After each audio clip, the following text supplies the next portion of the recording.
Hi అండి, నమస్తే. Welcome to my channel smart Neetu vlogs. ఈరోజు మన ఛానల్లో పచ్చి కొబ్బరి శనగపప్పు కర్రీ అనేది సింపుల్గా ఎలా చేయాలో మీ అందరికీ చూపించాలనుకుంటున్నాను. ఈ కర్రీకి పెద్దగా ప్రిపరేషన్స్ అనేవి ఏమి అవసరం లేదండి. ఇంట్లోనే చాలా సింపుల్గా చేసుకోవచ్చు. అండ్ ఎలాంటి మసాలాస్ కూడా యూజ్ చేయకుండా మనకి రోటీ, చపాతీ, అన్నంలోకి చాలా టేస్ట్గా ఉంటుంది. ఈ కూర ఎంతైతే సింపుల్గా ఒక 10 మినిట్స్లో సింపుల్గా రెడీ అయిపోతుందండి. ఎంత త్వరగా రెడీ అవుతుందో అంతే టేస్ట్గా ఉంటుంది. అండ్ పచ్చి కొబ్బరితో మీరు ఎలాంటి రెసిపీస్ అనేవి చేస్తారో నాకు చెప్పండి. అండ్ ఈ కర్రీ ట్రై చేసి మీకు ఎలా కుదిరింది అనేది నాకు కామెంట్ చేయండి. ఒక్కసారైనా మీరు ఈ విధంగా ట్రై చేయండి, చాలా టేస్ట్గా ఉంటుంది.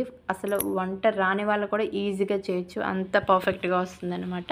ఇప్పుడు ఎలా చేసుకోవాలో చూద్దాం. మనం కూర చేయడానికి ప్యాన్ పెట్టుకుని 4 టేబుల్ స్పూన్స్ ఆయిల్ అనేది అందులో యాడ్ చేసుకోవాలి. ఆయిల్ వేడెక్కాక పోపు దినుసులు యాడ్ చేసుకోవాలి. ఒక మీడియం సైజ్ ఉల్లిపాయ, మనకి ఇక్కడ పచ్చిమిర్చికి బదులు ఎండుమిర్చి యాడ్ చేసుకొని చేయండి. కూర చాలా టేస్ట్గా వస్తుంది. పచ్చిమిర్చి కాకుండా ఎండుమిర్చి ఫ్లేవర్ అనేది ఇందులో చాలా బాగుంటుంది. మనకి ఉల్లిపాయ, ఎండుమిర్చి బాగా ఫ్రై అయిన తర్వాత ఇందులోనే కరివేపాకు రెబ్బలు కూడా యాడ్ చేసుకొని మళ్ళీ ఒకసారి బాగా కలుపుకోవాలి.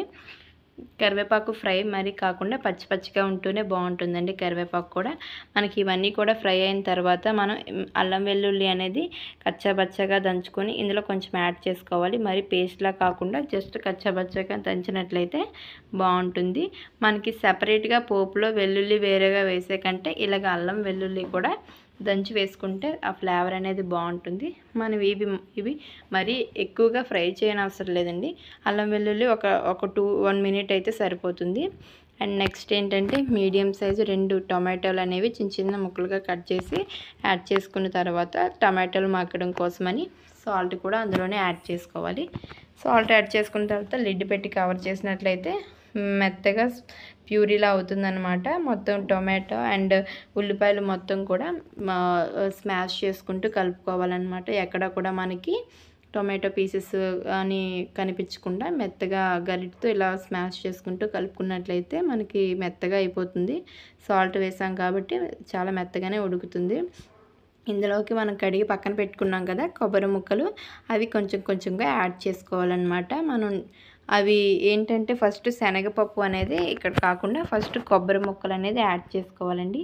మనకి శనగపప్పు నానబెట్టడం మర్చిపోయినట్లయితే మనకి కుక్కర్లో ఒక 2 విజిల్స్ వేయించినట్లయితే పర్ఫెక్ట్గా ఉడికిపోతుంది. దాన్ని కూడా మనం ఇందులో యాడ్ చేసుకోవచ్చు.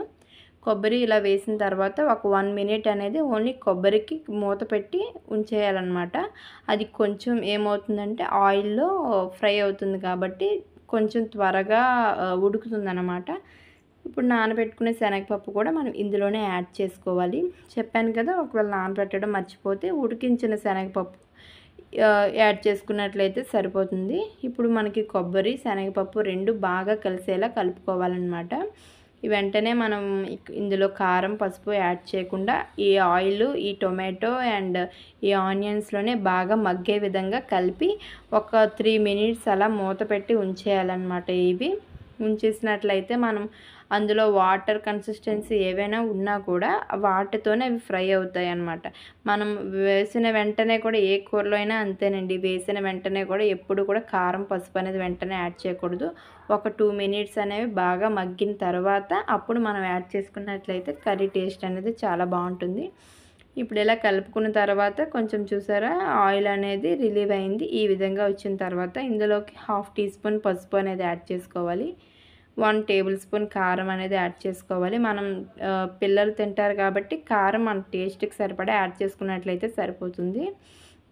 అండ్ ధనియాల జీలకర్ర పౌడర్ అనేది ఇక్కడ మస్ట్ అండ్ షుడ్ అండి. అది వేస్తే చాలా మంచి టేస్ట్ అనేది వస్తుంది. ఇక్కడ ఏ మసాలాలు లేవు, ఓన్లీ ధనియా జీలకర్ర పౌడర్ మాత్రమే యాడ్ చేస్తున్నాను. చాలా టేస్ట్గా ఉంటుంది పౌడర్ వేయడం వల్ల. మనం ఏ కూరలో అయినా కూడా పౌడర్ వేసుకున్నట్లయితే చాలా బాగుంటుంది.